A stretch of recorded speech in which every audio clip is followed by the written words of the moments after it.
saya Yulianto, Direktur Advokasi Pemerintah Pusat. Jadi intinya saya diminta untuk menyampaikan kurang lebih kalau di KAK-nya ya, kilas balik lahirnya SE nomor 3, terus kemudian teknis implementasi, dan yang ketiga bunga rampai permasalahan, itu kurang lebih. Jadi mungkin saya akan secara cepat saja. Saya mudah-mudahan Ibu Bapak fasilitator ini sudah baca lah setidaknya begitu ya, SE kepala nomor 3 ini. Saya nggak akan mengulang satu-satu, tapi poinnya latar belakang kenapa SE ini terbit, ini dilatari dengan banyaknya pertanyaan-pertanyaan yang kami terima, termasuk oleh Pak Kepala sendiri, sehingga rasanya diperlukan SE penjelasan. Jadi ini lebih sebenarnya sifatnya penegasan atau penjelasan atas Perlem nomor 16 tadi. Prinsipnya sebagaimana disampaikan oleh Pak Fadli tadi ya, kecepatan mengambil keputusan dalam proses pengadaan menjadi urgent. Banyak di lapangan kami jumpai, hari ini pesan atau hari ini coba mencari barang, mau coba pesan, ragu-ragu, kalah cepat, 2 jam kemudian barang sudah hilang di lapangan. Harga juga sudah melonjak dinamis dengan rupa. Jadi lagi-lagi kalau ada prinsip dasar, 5 prinsip dasar atau prinsip dasar pengadaan itu, prinsip efektif itulah yang utama.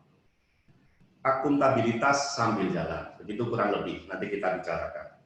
Jadi itu kurang lebih terbitnya SE sebetulnya karena memang banyak pertanyaan yang kami terima. Terbitnya SE ini pun boleh jadi belum masih banyak pertanyaan-pertanyaan yang disampaikan, sehingga kami juga menginformasikan arah hubung kami. Kami berharap Bapak Ibu fasilitator bisa menjadi narahubung kami juga barangkali di masing-masing instansi atau pemerintah daerahnya. Baik, itu kurang lebih kilas balik ke cerita kenapa SE kok perlu terbit. Jadi SE ini lebih sifatnya sebenarnya penegasan atau penjelasan ulang lah begitu.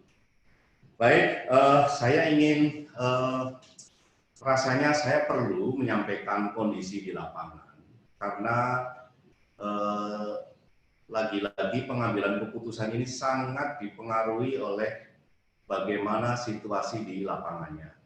Jadi mungkin langsung saja ke materinya yang prinsip. Ya. Jadi kebetulan Ibu Bapak, saya juga keseharian ikut ikut gabung di Satgas Pusat BNPB. Tadi disampaikan oleh Pak Deputi, Pak Robin. Jadi situasi sekarang ini memang shock ya. Demand supply ini shock lah sifatnya. Jadi kalau bencana itu kemarin misalnya katakanlah bencana gempa hanya di NTB atau Palu. Kalau ini pandemi dan ini sifatnya global, mempengaruhi segala sisi, termasuk supply atau ya bahkan karena demand-nya berkembang,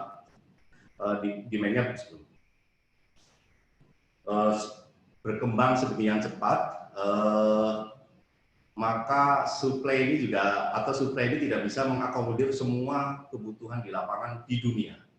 Jadi Ibu Bapak, ini saya ada slide dari teman-teman Kementerian Perindustrian yang kami terima di Satgas Pusat ini supaya dapat gambaran kondisi di lapangan.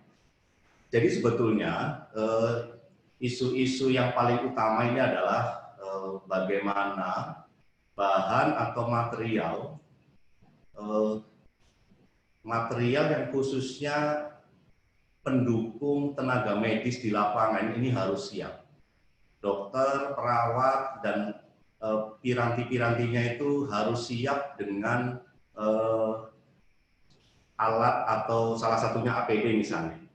Jadi saya ingin ceritakan bagaimana kondisi di lapangan ini anomali lah begitu ceritanya. Teman-teman Kementerian Perindustrian sudah coba motret. Ini Indonesia kapasitas, ini salah satu contohnya lah APD. Itu berapa sih? Dan kira-kira kebutuhannya berapa sih? Gitu ya. Jadi ini bisa dibaca sendiri. Kita sebetulnya punya pabrik ada kurang lebih 28.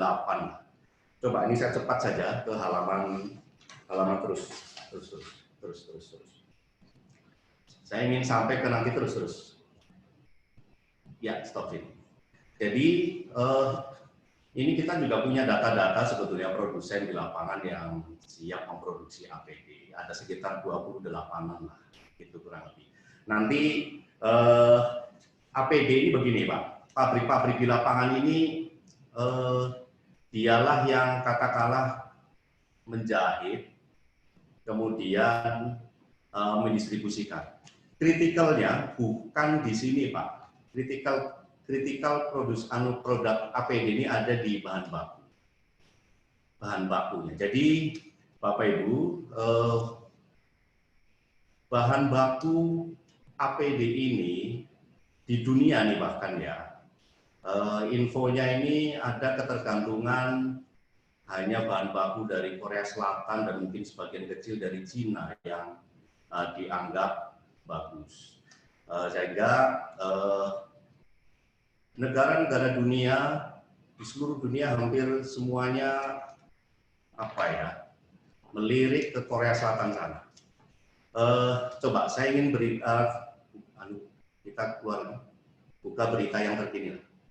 Bapak Ibu barusan mungkin Bapak Ibu sudah baca berita ya, jadi saya coba share saja nih, dari atas. Oh bukan sebelumnya, yang satunya lagi. Atas. Ya. Jadi Bapak Ibu begini, mungkin kita bisa baca pelan-pelan ya Bapak Ibu situasi di lapangannya. Terus. Jadi Ketua Gugus Pak Doni mengklarifikasi isu ekspor APD ke Korea Selatan dan menegaskan bahwa ekspor tersebut merupakan hasil kesepakatan. Jadi poinnya adalah begini Bapak Ibu, di lapangan itu ada keterbatasan bahan baku. Bahan baku ini adanya cuma di Korea Selatan sana yang dianggap memenuhi standar. Nah, Korea Selatan punya pabrik di Indonesia, Bu Bapak. Bahan baku dari Korea Selatan dikirim ke Indonesia, dijahit, kemudian dikembalikan lagi ke sana. Nah, ini sekarang pemerintah Indonesia dengan Korea Selatan sepakat, begitu ya. Tidak semuanya balik ke sana. Korea Selatan pun juga setuju sebagian nanti diperuntukkan di Indonesia. Oke, kita coba berita selanjutnya lagi. Yang tadi saja. Nah, ini di lapangan juga kemudian muncul inisiatif bikin APD sendiri. Nah, produksi APD sendiri dari bahan baku lokal ini, pertanyaannya adalah ini memenuhi standar medis atau tidak? Nah, terus terang sampai hari ini sebetulnya belum ada statement lah resmi dari teman-teman Kemenkes bahwa bahan baku lokal ini memang memenuhi standar medis.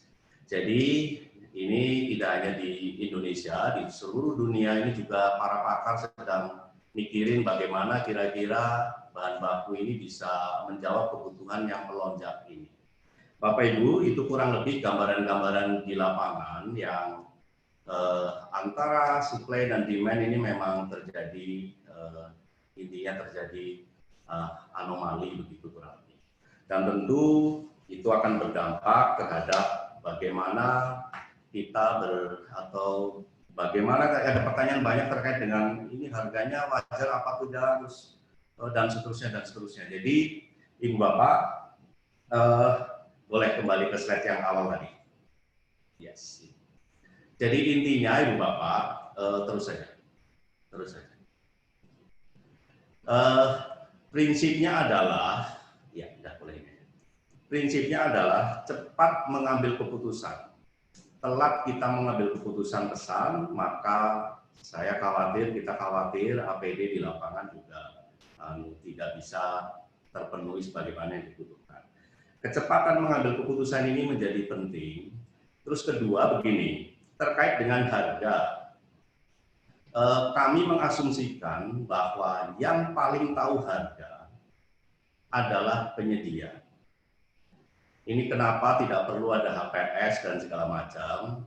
Bayangkan kalau PPK bikin HPS hari ini jam sekarang, besok sudah harganya mungkin sudah berubah berbeda sehingga tidak ada.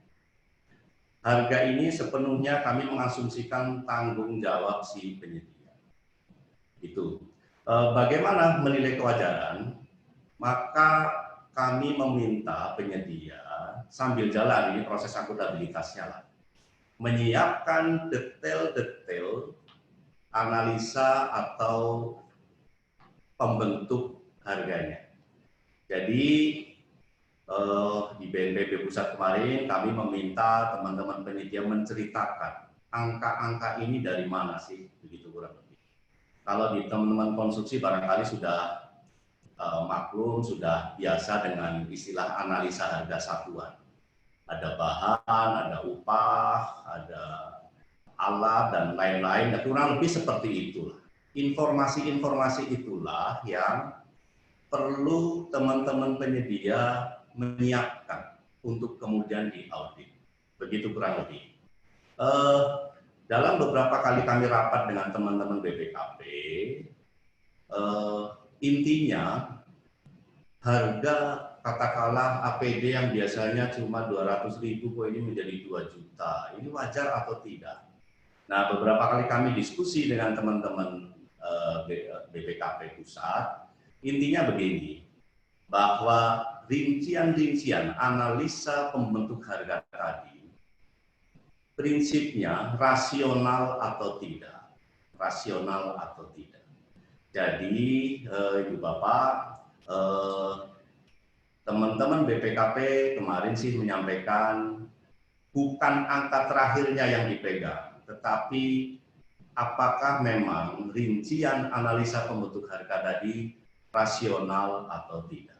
Begitu kurang lebih. Jadi itu isu terkait dengan harga. Kita minta teman-teman penyedia untuk menyiapkan bukti-bukti atau analisa pembentuk harganya. Persis seperti kalau di konstruksi barangkali analisa harga satuan, begitulah kurang lebih. Informasi apapun ini barang mengambil dari mana, siapa, ya di-declare saja, diinformasikan di situ. Kita minta penyedia untuk menyiapkan itu.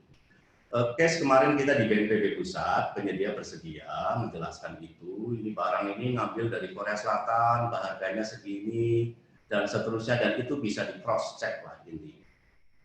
Begitu kurang lebih, itu terkait dengan harga. Jadi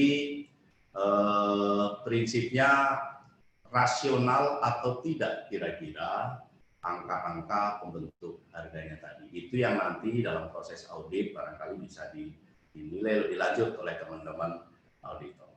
Kemudian tadi disampaikan, ini juga banyak pertanyaan yang terkait, Pak, ini penyedia minta dibayar dulu. Kalau nggak dibayar dulu ya saya nggak mau. Nah ini memang Pak Fadli tadi sampaikan, yang paling bagus ya saya kira pertama, kalau penyedia mau kirim dulu, baru kita bayar, itu yang paling bagus. Tetapi case yang kedua memang ada, ini situasinya sekarang ini, Bapak Ibu, kita punya uang, tapi ya pembeli ini bukan raja kalau situasi sekarang. Ada beberapa produsen itu yang dia tidak mau, Anda harus bayar dulu, baru kami kirim barangnya. Nah, hal-hal seperti ini kami juga sudah sampaikan ya surat LKPP ke BNPB Pusat. Itu kemarin kami meminta agar Kementerian Keuangan bisa katakanlah membuat kebijakan lah. Situasi sekarang ini memang kenapa penyedia katakanlah minta dibayar dulu? Karena mereka juga harus cepat nalangin beli bahan baku dan seterusnya. Ya kalau itu tidak segera, itu juga berdampak terhadap suplai mereka. Begitu kurang lebih. Kami sih sudah bersurat, Pak Kepala LKPP kemarin bersurat ke BNPB, intinya meminta barangkali Kementerian Keuangan bisa membuat kebijakan, kurang lebih seperti itu. Di beberapa hal, ada beberapa yang kemarin kita juga sempat diskusi begitu ya. Ini ada kemarin teman-teman Gorontalo yang, Pak, ini kami produsen mintanya dibayar dulu, baru nanti kirim barang. Dengan segala pertimbangan, kemarin kami mengasumsikan produsen itu nggak akan lari kemana, begitu Pak. Nggak akan lari kemana. Prinsipnya, ketika penyedia itu kredibilitasnya bisa kita pegang, silahkanlah alternatif yang kedua ya sudah bayar dulu. Begitu. Ini lagi-lagi bicara kecepatan. Tentu saja penyedia yang kita asumsikan seperti produsen tadi tidak akan lari ke mana. Itulah kurang lebih.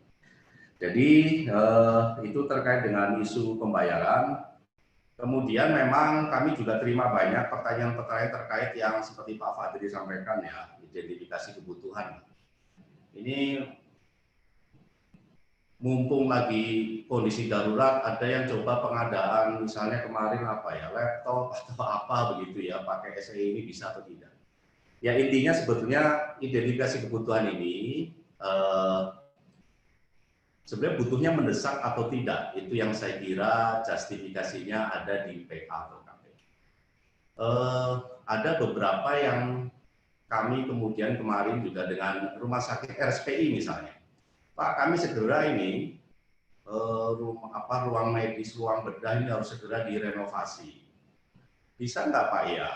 Ya renovasi ini memang diperuntukkan untuk tadi karena lonjakan pasien, ya tentu saja terbuka ruang untuk itu. Hanya kemudian muncul pertanyaan juga, Pak nggak ada penyedia yang mau ini Pak masuk ke rumah sakit, takut ketularan semua.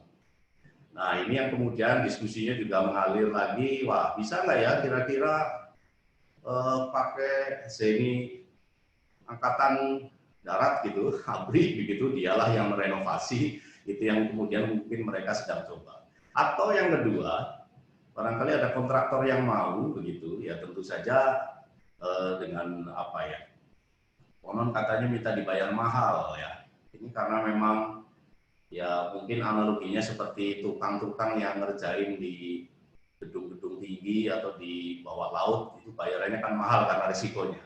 Ini bisa nggak ya kira-kira tukang-tukang yang kerja di rumah sakit RSPI ini bisa dibayar mahal? Ya prinsipnya sepanjang itu tadilah ya bisa rasional ya, yang memang adanya seperti itu ya, saya kira itu bisa dipertimbangkan. Jadi tiga hal tadi, harga, kemudian pembayaran, identifikasi kebutuhan menjadi tiga pertanyaan yang sering kami terima dan saya kira perlu saya sampaikan ke Bapak. Terus kemudian Bu Bapak, saya kira saya kepingin cepat saja supaya nanti ada, ini saya coba nanti, saya coba sampaikan juga ini barangkali bisa membantu. Ini kami terima kok ya, rasanya teman-teman di lapangan pada takut semua begitu ya. Coba dibuka, saya belum minta izin tapi baik, coba Bapak Ibu, coba atas. Tanggal 31 Maret kemarin, kami ini istilahnya rapat lah, Fitcon dengan teman-teman Kejaksaan Tinggi Kepri. Jadi ya intinya memang di lapangan ada ketakutan kalau kemudian nanti dipermasalahkan atau menjadi masalah di kemudian hari. Nah, kami kemudian saya ikut hadir di rapat ini. Intinya kita ceritakan kondisi di lapangannya dan Pak Sudarmi Dadi dan tim teman-teman dari Kejati Kepri ini memahamilah kurang lebih kondisi situasi di lapangan. Untuk kemudian kita kemarin membuat suatu kesepakatan ya, barangkali ini saya ingin share ke teman-teman semuanya. Ragu, galau, ya ingat bahwa di lapangan ini segera kebutuhan harus terpenuhi, yang barangkali hal-hal seperti ini bisa membantu mengurangi kegalauan tadi. Boleh lihat di bawah.